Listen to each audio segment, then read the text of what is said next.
வணக்கம். விடுதலை ராஜேந்திரன். கள்ளக்குறிச்சியில் விஷ சாராய சாவுகள் தமிழ்நாட்டையே உலுக்கி இருக்கின்றன. சமூகத்தின் விளிம்பு நிலையில் வாழ்கின்ற மக்கள் இதில் உயிர் பலியாகி இருக்கிறார்கள். இதற்கான சமூக பொருளியல் காரணிகளை பற்றி விரிவாக ஆராய வேண்டிய ஒரு சூழலில் நாம் இருந்து கொண்டிருக்கிறோம். தமிழ்நாட்டை அதிர்ச்சிக்குரிய இந்த சம்பவங்கள் நடந்ததற்கு தொடர்ந்து தமிழ்நாடு அரசு இதில் தவறு நடந்திருக்கிறது என்பதை நேர்மையாக ஒப்புக்கொண்டு உள்ளூர் மட்டத்தில் மாவட்ட ஆட்சித்தலைவர், மாவட்ட காவல்துறை அதிகாரிகள், தொடர்புடைய காவல்துறையை சேர்ந்தவர்கள், இன்னும் சொல்லப்போனால் இந்த துறைக்கு உயர் பீடத்திலே இருக்கிற ஏடிஜிபி போன்றவர்களை மீது கூட நடவடிக்கை எடுத்து தவறுகள் நடந்திருக்கிறது என்பதை நேர்மையோடு ஒப்புக்கொண்டு அதை சரி செய்வதற்கான முயற்சிகளில் அரசு ஈடுபட்டு இருக்கிறது. இதற்காக விசாரணை ஆணையம் ஒன்று அமைக்கப்பட்டு உயிரிழந்தவரின் குடும்பங்களுக்கு உரிய நிவாரண நிதி வழங்கப்பட்டு தரமான மருத்துவ சிகிச்சைகள் அறிவுறுத்தப்பட்டு சிகிச்சைகள் அவர்கள் கிடைப்பதற்கான உதவிகள் வசதிகள் செய்யப்பட்டு 3 அமைச்சர்கள் அங்கே அனுப்பப்பட்டு உள்துறை செயலாளர்கள் நேரில் சென்று அத்தனை நடவடிக்கைகளையும் அரசு தீவிரமாக முனைப்போடு செயல்பட்டு கொண்டு இருக்கிறது. இதை நியாயப்படுத்துவதற்கு தமிழ்நாடு அரசு விரும்பவில்லை. ஆனால் இதை கட்சிகள் அரசியலாக்க விரும்புகின்றன. கடந்த நாடாளுமன்ற தேர்தலில் மக்களால் புறக்கணிக்கப்பட்ட அரசியல் கட்சிகள் இந்த பிரச்சனையை வைத்து மீண்டும் களத்திற்கு வருவதற்கான ஒரு வழி கிடைத்திருக்கிறது என்பதற்காகவே இன்றைக்கு களமிறங்கி பல்வேறு விளக்கங்களை செய்து கொண்டிருக்கின்றன. அரசியல் ஆக்குவதற்காக இதை முனைந்து கொண்டு இருக்கின்றன. குடி போதை என்பது ஒரு சமூக பிரச்சனை. அது ஒரு அரசியல் கட்சியின் ஆட்சி மாற்றங்களால் மக்களிடத்திலே மாற்றங்களால் உருவாக்கிவிட முடியாது. சமூகத்தில் மிகப்பெரிய விழிப்புணர்ச்சியையும் சமூகத்தில் அவர்கள் சிந்தனை மாற்றத்திற்கான இயக்கத்தையும் நடத்தினால் இந்த பழக்க வழக்கங்களிலிருந்து மக்களை விடுவிக்க முடியும். இந்த தருணத்தில் முழு மதுவிலக்கை தமிழ்நாட்டில் அமல்படுத்தினால்தான் இந்த பிரச்சனைக்கு தீர்வு என்று சில தலைவர்கள் கருத்தை சொல்கிறார்கள். இது சரியான தீர்வாக இருக்குமா என்பதை நாம் சிந்திக்க வேண்டும். டாஸ்மாக் கடைகளுக்கு போகாமல் அங்கே மது அதிக விலைக்கு விற்கிறது என்ற காரணத்தினால்தான் இந்த விஷ சாராயத்தை நோக்கி இந்த மக்கள் போய்கொண்டிருக்கிறார்கள். இதைவிட ஒரு மிகப்பெரிய ஆபத்து போதைப்பொருள் கலாச்சாரம் என்று உளவியல் ரீதியாக மனித மூளையையே வழுங்கெடுக்கக்கூடிய, மனித அடையாளத்தை சிதைக்கக்கூடிய ஒரு கலாச்சாரமும் வேகமாக பரவிக்கொண்டு இருக்கிறது. எனவே டாஸ்மாக் முழு மதுவிலக்கு என்பது உண்மையிலேயே சமூகத்திற்கு நலம் பயக்கக்கூடிய ஒரு கொள்கைதான் என்றாலும் அது சாத்தியமாகக்கூடிய ஒரு கொள்கைதான். முழு மதுவிலக்கு கொண்டு வந்துவிட்டால் போதைப்பொருள் கலாச்சாரமும் விஷச்சாராயங்களும் பெருகும்போது அது இன்னும் சமூகத்தை ஆபத்தான ஒரு நிலைக்கு கொண்டு போய் சென்றுவிடும் என்பதைத்தான் இந்த கள்ளக்குறிச்சி மரணங்கள் கூட நமக்கு உணர்த்தி கொண்டிருக்கின்றன.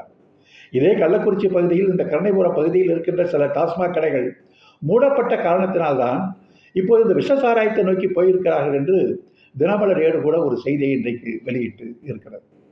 எனவே இந்த பின்னணியில் சட்டங்கள் கடுமையாக இருக்க வேண்டும் என்பது ஒரு நியாயம் இருந்தாலும் சட்டங்களால் முழுமையாக இந்த மது போதை கலாச்சாரத்தை ஒழித்துவிட முடியுமா என்று சொன்னால் சமூக இயக்கங்கள், மக்களிடத்திலே மன மாற்றங்களை உருவாக்குகிற இயக்கங்கள் நடத்தப்பட்டாக வேண்டும்.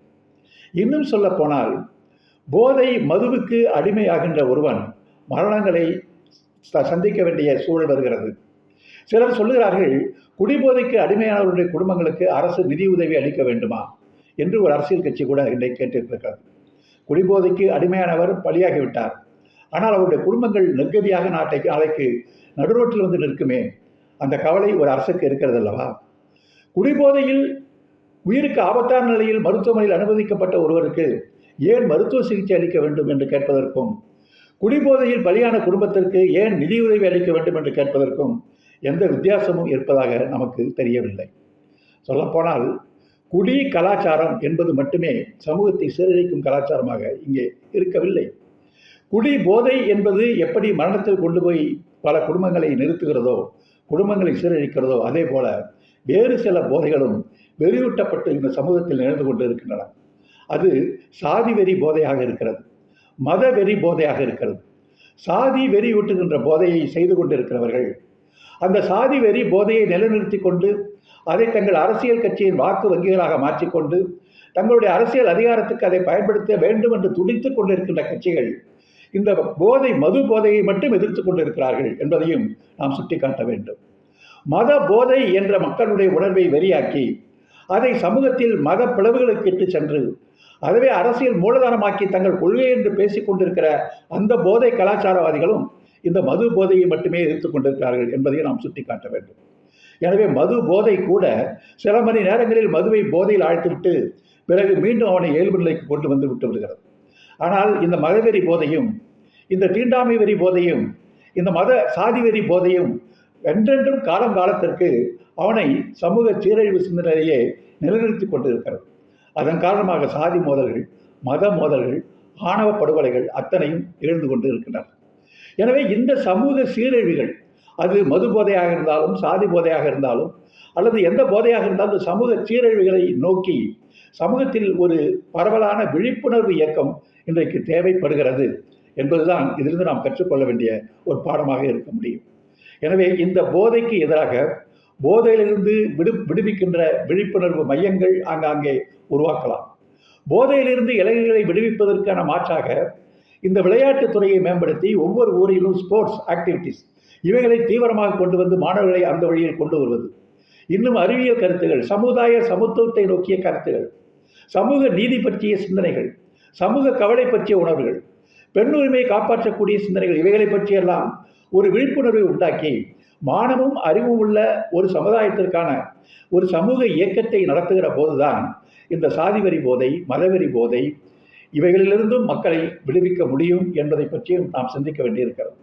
தமிழ்நாடு அரசு உடனடியாக இதற்கு ஒரு ஆய்வு கமிட்டியை நியமித்து இதன் காரணங்களை பற்றியும் ஆராய துவங்கி இருக்கிறது. ஆக இந்த பிரச்சனையை ஏதோ ஒரு கட்சி ஆட்சியில் வந்துவிட்ட காரணத்தினால் அந்த கட்சியை எல்லோருக்கும் டோக்கன் வழங்கி போய் விஷ சாராயத்தை குடித்து விட்டு வா என்று சொல்வதைப் போல அரசியல் கட்சிகள் இன்றைக்கு அரசியல் செய்வதை மக்கள் ஒருபோதும் ஏற்றுக்கொள்ள மாட்டார்கள். இந்த சமூக பிரச்சனையை அரசியலாக்குவதால் எந்த பயனும் கிடைக்கப் போவதும் இல்லை. எனவே இந்த கள்ளக்குறிச்சி சம்பவம் சாதி வெறி போதைக்கு எதிரான இந்த விஷ சாராயங்களை அருந்தவர்களுக்கு எதிரான நடவடிக்கைகளை எப்படி நாம் உருவாக்க முடியும். உடனுக்குடன் செய்திகளை தெரிந்து கொள்ள சன் நியூஸ் பெல் ஐகானை கிளிக் பண்ணுங்க.